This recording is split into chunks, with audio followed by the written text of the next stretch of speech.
चौका प बैठले दुलरुआ बबुआ हो, सजाई के रखले अंजूरी।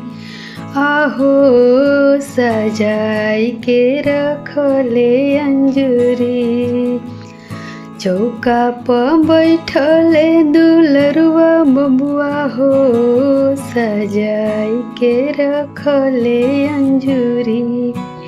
आहो सजाई के रखले अंजूरी। बबुआ के सरवा को न जूस हमें हो, चढ़ा देले पीतल के चैन। आहो चढ़ा दे ले पीतल के चैन। बबुआ के सरवा को न जूस हमें हो, पेन्हा देले पीतल के चैन। आहो पेन्हा देले पीतल के चैन। बगल में बैठले बबुआ के पापा हो, घुमाई के फेंकले चैन।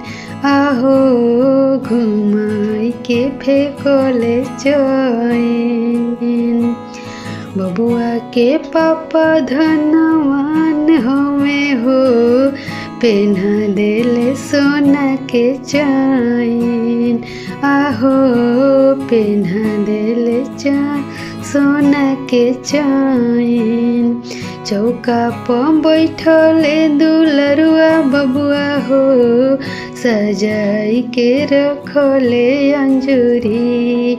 आहो सजाई के रखले अंजूरी। बबुआ के सरवा को न जूस हमें हो, पेन्हा देले पीतल के अंगूठी। आहो पेन्हा देले पीतल के अंगूठी। बगल में बैठले बबुआ के मामा हो, घुमाई के फेंकले अंगूठी। आहो घुमाई के फेंकले अंगूठी। बबुआ के मामा धनवान हमें हो, पेन्हा देले हीरा के अंगूठी। आहो पेन्हा देले हीरा के अंगूठी। चौका प बैठले दुलरुआ बबुआ हो, सजाई के रखले अंजूरी। आहो सजाई के रखले अंजूरी।